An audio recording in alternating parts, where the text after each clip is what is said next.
In 1620, while the Mayflower was in Provincetown, 18 of its men sailed in a small shallop, searching for a place to live. They came to present-day Eastham, where they were met by a group of Nauset. After a brief but violent encounter, the English left towards today's Plymouth. In 2020, we remember this first encounter. We explore its meanings for today and tomorrow. Hello and welcome back to the Sunset series with Eastham 400. My name is Joanna Hollick and I'm the coordinator of the Sunset series. I'm here today with Jay Stradal. Jay is the board chair of the board of directors at the Centers of Culture and History in Orleans. Jay, could you start by telling us a little bit about what that center is and how it evolved from the Orleans Historical Society? Sure, Joanna. And that's exactly right, that many people may know us more as the Historical Society, but a couple of years ago we were getting input from folks saying that there were some negative connotations perhaps out of the Historical Society moniker, that, it sounded kind of like an exclusive group that dealt with, old things, and so we were old news and not very, involved, which is exactly opposite of our vision and mission to be hubs of activity for the community. Obviously, culture is more than just history, it's art, it's all the other things that go into that. So we felt that the Historical Society name just didn't cover the base for us. And what is your newly named center doing to commemorate the 400th anniversary? Well, there's a number of things we're doing. Just to be clear, the centers includes our meeting house, which was built in 1834, and also the CG 36500 motor lifeboat, both of which are on the National Register of Historic Places, and then also the Heard Chapel, which also sits on our property. That's a smaller building. But we're doing a number of things. In particular, we're very excited about an exhibition that we're mounting called the Land Called Nawsett, N-A-W-S-E-T-T, which is one of William Bradford's original spellings of N-A-U-S-E-T today. And we chose that because it really focuses on the Nauset plantation and the early settlements here on the Outer Cape starting in 1644. So we like to talk about it as the Pilgrim story continues, and that's kind of our subtitle. And I think that our audience would be interested in hearing a little more specifically about what life for these early colonists was like. Could you speak about that? Certainly.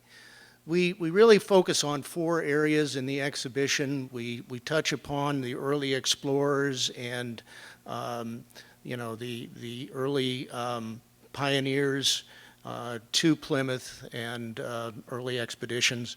But then also the Native Americans, who were here obviously long before Europeans were. But in addition, then we begin to focus more specifically on the early settlers, the 7 original families that moved from Plymouth to the Outer Cape in 1644.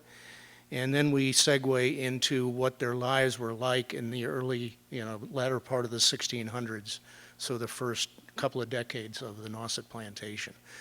They had very tough lives. Nobody went into this thinking it was going to be a piece of cake. And a number of experiences before them had taught them that they were willing to work very hard, but they knew that they had to really focus on growing crops and obviously building shelters so they could survive the first winter. When they came over in 1644, it was in April, so they had the full growing season ahead of them.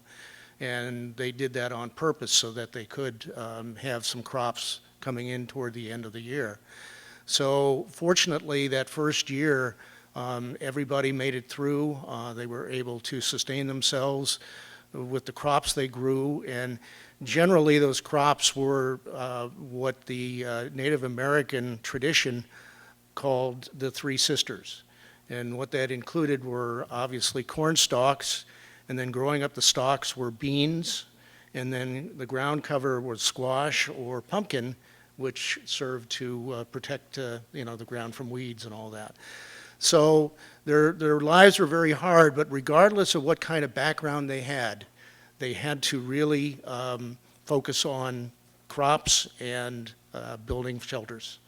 So they were very able to do that and successfully made it through the first few years of Nauset plantation. So you spoke a little bit about crops, which I know take a lot of work and upkeep, as well as building shelter. Could you elaborate a little bit on what the daily life of one of these early settlers was like? Sure. They'd get up, obviously, at the very early, at the first sunlight, and have a quick breakfast, usually of bread, toast, or milk, and maybe some cheese. Then it'd be out to the fields for just about everybody, particularly the men and older boys. But it wouldn't take long for the women to come out and help as well, because that was everybody's chore. Again, that was the most critical thing in the early days, was growing those crops. Obviously, the women also had responsibilities for watching the children. The men also, on occasion, did hunting and fishing, but again, that was not their primary purpose. They were farmers, first and foremost. So after a long morning work, they'd come home for midday meal, which was their main meal, that tended to have more meat or potatoes or turnips or things like that in the meal. And then they'd go back out to work for the full afternoon and come back just about at sunset for a repeat of the breakfast menu. So it wasn't very extensive, but it was enough to sustain them. And I see that you also have some props with you here today. Yes. Can you explain a little bit about what those are? I'm happy to. You're looking at a typical clothing of a pilgrim man or older boy with pants, shirt, vest, and an overcoat in the winter time. In the summer, the men would not wear stockings or shoes, usually when they were out working. Women had a petticoat, a dress, apron, cap, just the usual connotation that you see when you see a lot of early pilgrim images. And the boys and the children would wear hand-me-downs from their older siblings. So that was fairly typical as well for their dress.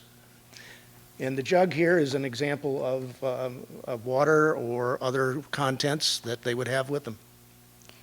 And if people are interested in learning more about what the CHO has to offer or in seeing the exhibit that you mentioned, A Land Called Nawsett, where can they go to learn about that? Well, we certainly hope to open physically in the meeting house with the exhibition later this summer, early fall perhaps. But in the meantime, they can go to our website at chocenters.org. We're also on Facebook. We're also on YouTube. We have a number of other videos and virtual programming that we've been putting online since we're not open physically right now.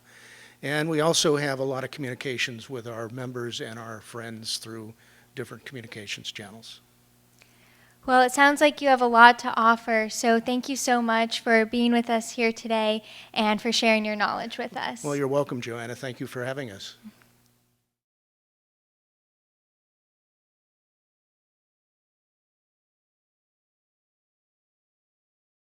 My name is Joanna Hollick, and I am the coordinator for the Sunset series with Eastham 400. Thank you again for your support of this series. If you're interested in participating in other series that are happening locally this summer, there will be a concert series starting soon. The first concert will be held on July 6th at 7 p.m. at the Eastham Windmill. There will be grids that are created in the grass to help people maintain social distancing, and everybody above the age of 3 is required to wear a mask. Within the grids, people will be able to dance and enjoy the music. So we invite you to come to these concerts and to appreciate the beautiful historical landmark that is the Eastham Windmill. Thank you.